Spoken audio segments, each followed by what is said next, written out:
Video testimony of secret mind interfaces for targeted justice lawsuit.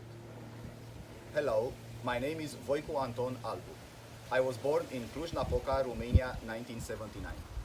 During my schooling years, I was extremely lucky to have the best teachers and proud to have results at Romanian National Physics Olympiad. In the year 2004, after an interview in Bucharest, I was hired by Microsoft as SDE at Office team. After some years and another interview, I moved to Windows, specifically Remote Desktop Protocol. My CV is on LinkedIn for anyone interested in the specifics of my career. Also online, one can see the patents to which I've contributed and various awards.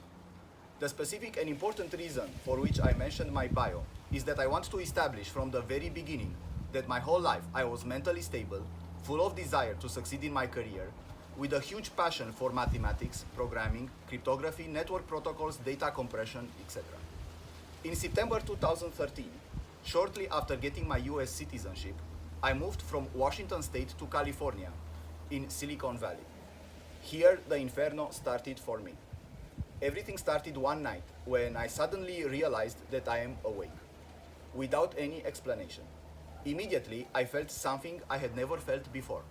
Something was pushing my whole consciousness from one side to another, as if a force was exploring my brain. Next, I perceived the presence and an image of two men, hostile and patronizing. I knew that the two men were inside of a white van, looking at something. One of them had their hand on a trackball of 10 centimeters in diameter. I understood that his moving of the trackball was forcing my consciousness in one direction or another. Everything lasted less than 1 minute. Shortly after, I fell deeply asleep and I never thought again about the event, automatically considering it a dream. I continued my business as usual. However, and to my huge bewilderment, not long after the event, I started noticing strangers behaving weirdly around me.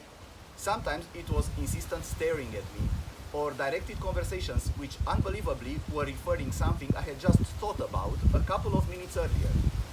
As I understood later, I was delicately being introduced to the fact that my inner space no longer belonged to me, forcing my mind to establish an inescapable and unprovable communication channel.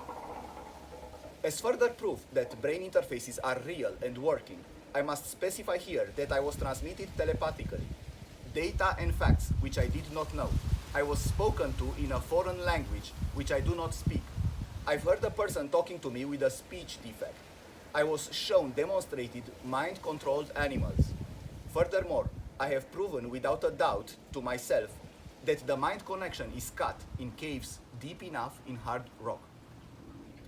What followed was a raping of my soul and body, complete destruction of my family, trashing my career, trashing my life savings, trashing my whole trust in humanity and God, indescribable humiliation, indescribable sleep deprivation, pain and nightmares, torture, attempted murder, and finally, in order to make me stop my investigation of the mind-raping mafia, they attempted to erase my memory and identity. At first by removing my ability to feel feelings, afterwards by complete depatterning of my brain, as done by the CIA during their Canadian experiments. The final result of all this war is a suicide attempt in April 2022, and my inability sometimes to perform basic tasks without serious struggle. I could stare at a blank wall for the whole day. Videos and details of the horror me and my wife were put through are available on request. I also have obvious videos and photos of many participating criminals for further investigation. My name is Voicu, and I am a victim of the most horrific method of raping a human being, the raping of the soul. In each second of my existence, I wish I don't exist and I wish I never existed on this hideous planet.